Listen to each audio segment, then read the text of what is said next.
I remember a time when life felt heavy, like I was walking through a storm with no shelter in sight. Every decision felt like a mountain, and I constantly doubted myself. The weight of expectations from others and from myself was crushing. I'd feel weak, not in the physical sense, but emotionally and mentally.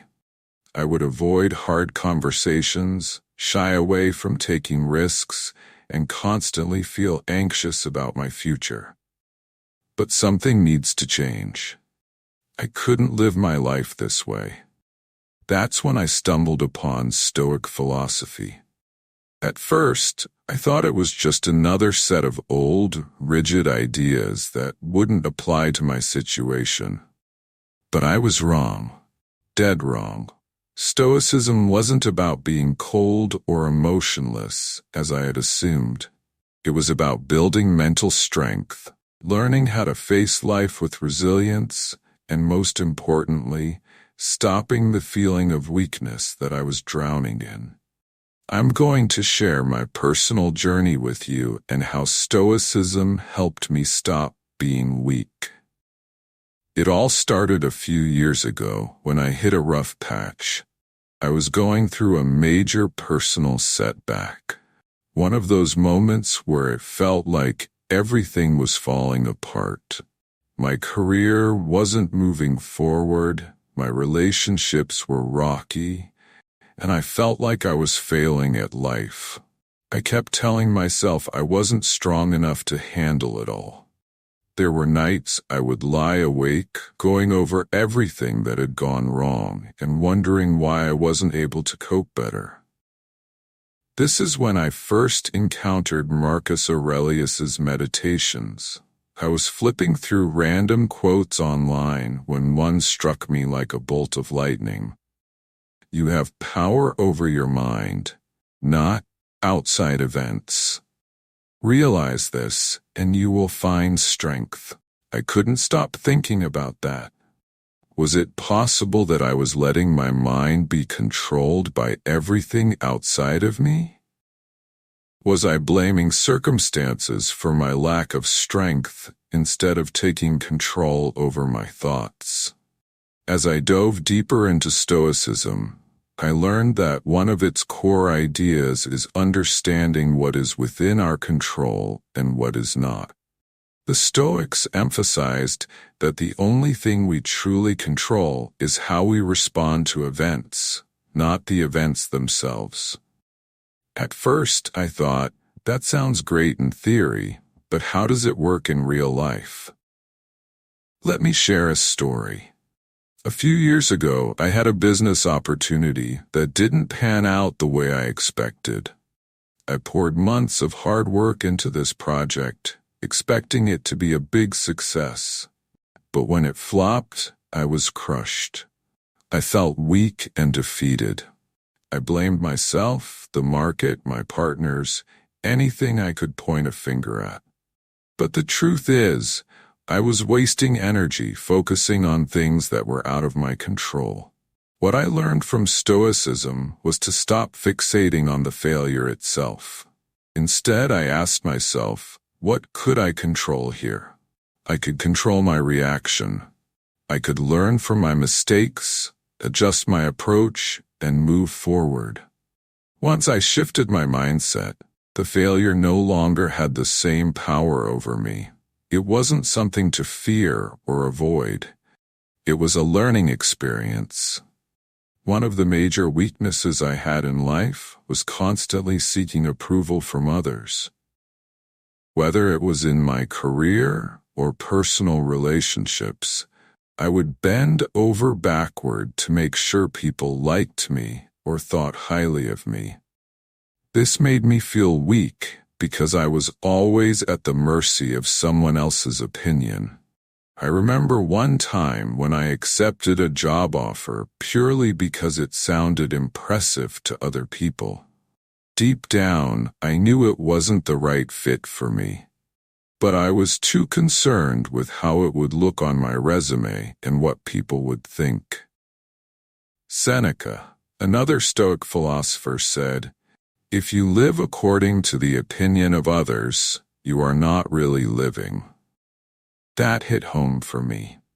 By trying to please everyone, I was neglecting my own values and desires. I was constantly worried about what others thought of me, and that gave them the power to dictate my happiness. The reality is that you can never control how people see you. Once I let go of the need for validation, I felt a weight lift off my shoulders. I wasn't weak anymore because I wasn't chasing approval that was always out of reach. This one was a game changer. Like most people, I always sought comfort. I didn't want to deal with hard situations or face my fears. But life doesn't work that way. The more you run from discomfort, the weaker you become. I realized that avoiding challenges was like trying to build muscle without ever lifting weights.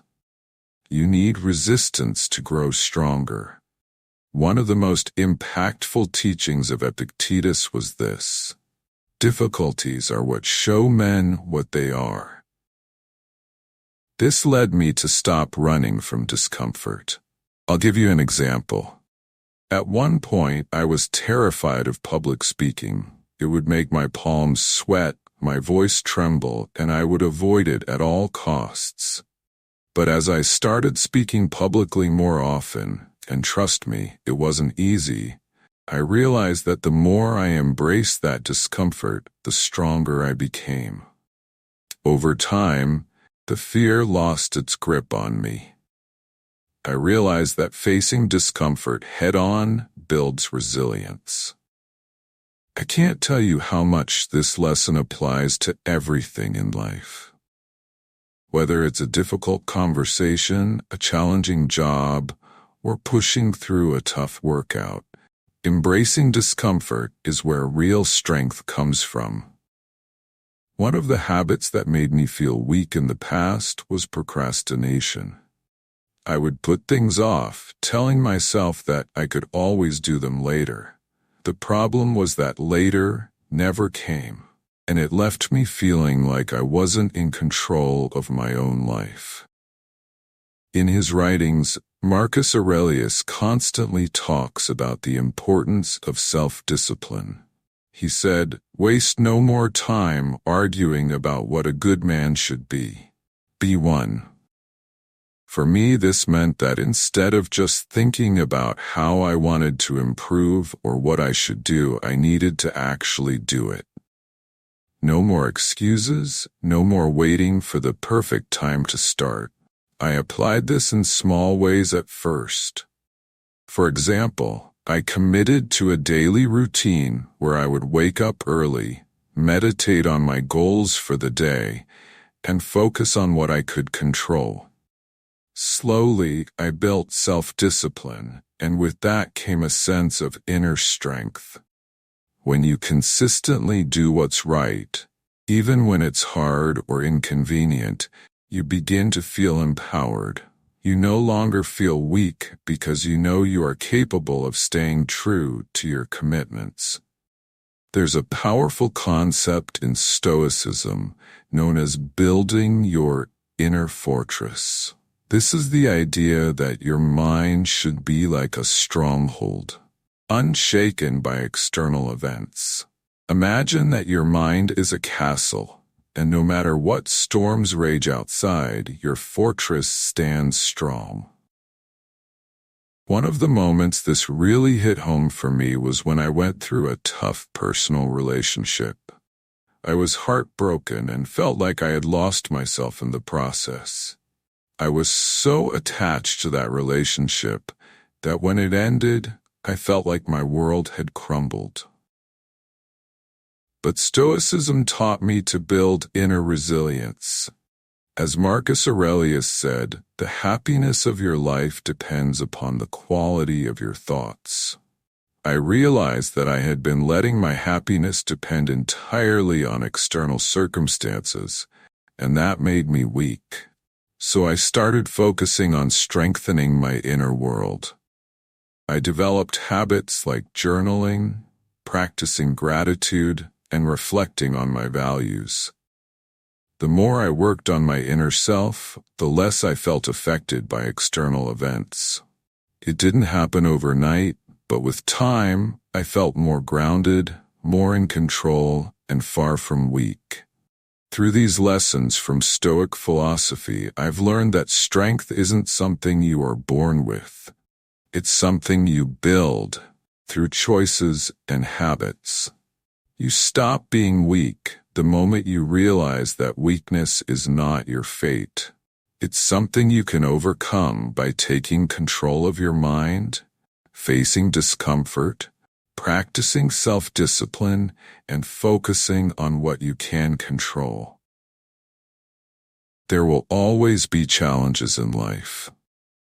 There will be moments when you feel overwhelmed, scared, or unsure. But remember this: you have the power to respond to those moments with strength. You don't need to be controlled by fear, external events, or the opinions of others. The choice to be strong is yours, and Stoicism is the guide that can lead you there. And trust me, if I could do it after feeling weak for so long, then so can you.